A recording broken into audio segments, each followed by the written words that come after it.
Hi everyone, welcome to my channel and welcome to the special edition ancestor reading.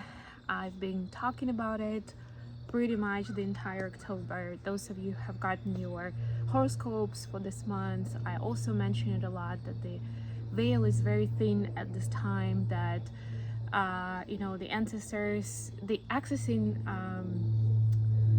that space where we can get in touch with our ancestors, where we can get their support, whether it's energetically or with specific information, specific messages. This is a perfect time for that, especially as we're approaching end of October, when we have Samhain in the Celtic tradition, we have the Day of the Dead in Mexican tradition, we have All Saints Day, and most people actually celebrate Halloween, but also connected in a more Christian tradition, connected to this. I apologize for you maybe not being able to see my eyes because the sun just came out just now, but hopefully it'll get a little bit better. But you know what, I don't need to see you guys. As long as you see me on the cards, that's what matters. It's a beautiful day and catching last warm days of the year for as long as I can, and this is a beautiful space to be doing that. So what I'll do today is I'll do a reading. It will be a 3-question read, and I will ask specific questions for how can the ancestors guide us at this time. I will pull 2 oracle cards at the beginning to get the overall themes, the message of what is the collective what is the collective theme right now, and what is the main message, just like of board. What do those guides have to tell us, because they are part of our group of guides for sure. It's not the same group, but there is an overlap there. And then with tarot, we will ask 3 questions today. The first question would be, what do we get to be grateful for at this moment in this energy? The second one is, what challenges should we pay attention to or take on at this time, when the energy is beneficial for that, where our ancestors want to support us with. And then last but not least, what to aspire to, what to look forward to, right? Okay, let's get started. And now I can see. I hope you guys are doing great, and please don't forget to hit the like button on the video. Leave me your comments, let me know how you're finding the reads, what is helpful, what maybe doesn't make sense, and I know that I need to explain it differently, right? Or to rephrase it, or maybe even to ask a different question altogether, who knows. All right, so the first theme is gonna be the warrior. Be fearless and stand strong. I love this. Be fearless and stand strong. And second is the heart guardian. Love and let yourself be loved. Beautiful. Yeah, so in both of these cases, these are different energies. Clearly this is more masculine vibe, this is more feminine vibe, not even because of the pictures of the artwork, but also in its essence, right? The warrior energy is definitely masculine energy, going and getting it, conquering, winning, that kind of masculine drive, right? And this one, going into your heart space, connecting with the feeling of love, giving and receiving love. This is definitely a lot more of a feminine energy, and I'm not differentiating like this is for masculines, this is for feminines, because we both have both energies, and ideally in each of us they are in a balanced state. Yes, we have a predominant energy, each of us does, but it's very important to pay attention to both. And I love that our ancestors are sending us this message of like, yes, the time is to show force, to be fearless, right? And to go for what you feel is yours. Go and take it. But it doesn't take away from still staying in your heart space, right? And doing it with love and out of love.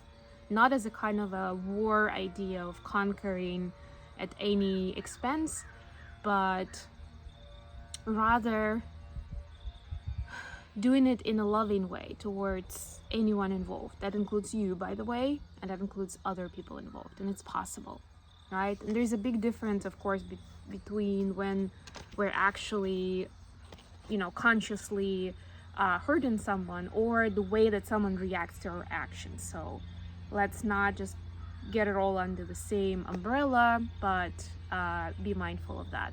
I'm not gonna go too much into detail on that because this reading is not about that, but just a reminder.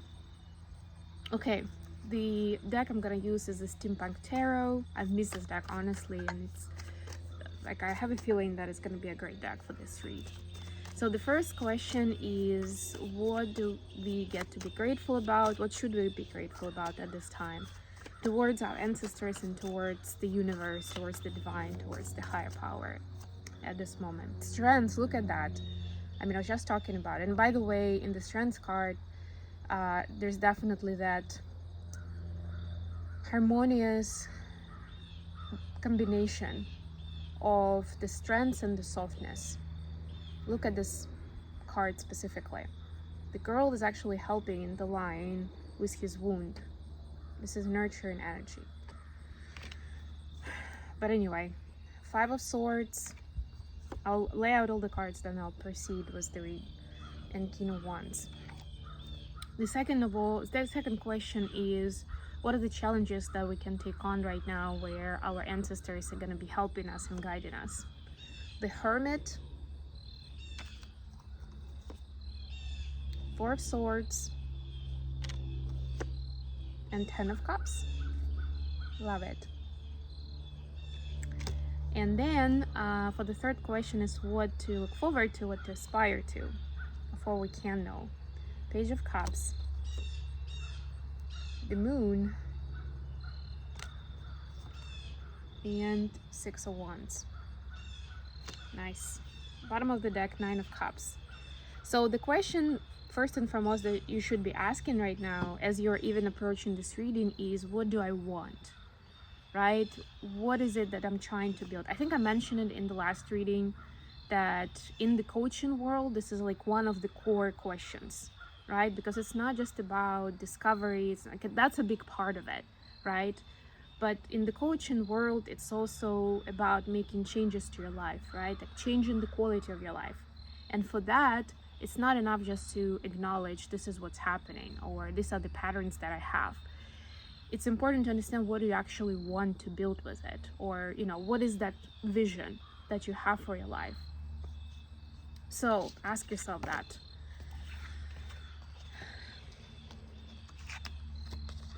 For what we are grateful for, right? We're grateful for different aspects of our life, and it's the helping one another and being helped, right? Feeling that support from others.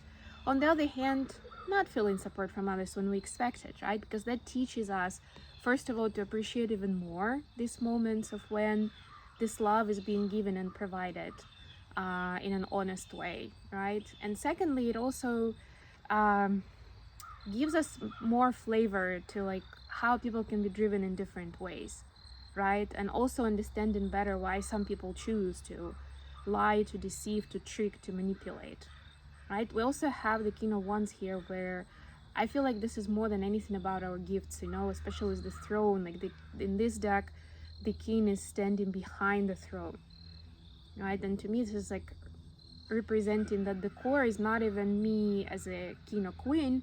The core, or the main point, is the gifts that I'm bringing, right? That's what we need to be thankful for, right? Like I am a vessel, I'm a channel of certain energy, of certain wisdom that could be and actually will be helpful for the humanity, and is helpful already, right? But you can be helpful in like doing your life a certain way, more consciously, learning, acknowledging things, right? That will be changing your vibration, and it will have a ripple effect on people around you. And of course, you can also do that specifically through offering your gifts and serving other people in a more official way, where you're saying, okay, this is how I can help you get to know yourself. I can help you heal. I can help you get to a happier life, right? The second question is the challenges that we can take on right now. Hermit, Four of Swords, to me, these are actually somewhat similar, just in a major minor arcana representation. But then we also have Ten of Cups, right? So the main challenge is like how, and we've talked about the matter and the concept of peace quite a lot recently, which is why to me this also resonates. This has been a theme recently, and it still is collectively for us all, right? We underestimate the value of peace, of quiet, of even solitude when we have that intimate time with ourselves and we can listen and we can hear, right? Because if we can't or we don't show up for ourselves, it's really challenging to show up for somebody else in this life, right? And this card already has two people in it. And yes, it is a lot about how do we co-regulate and how do we hold space for other people, but it all starts with you. And that's the challenge, really, right? Like, you need to have that good quality relationship with yourself more than like as a priority, and then you can perceive to finding that happiness and that fulfillment with someone else, where you can be yourself and you understand what that is, and the other person can be as well, and you can continue bringing out the authentic selves from each other, even if it's painful, even if it's scary sometimes.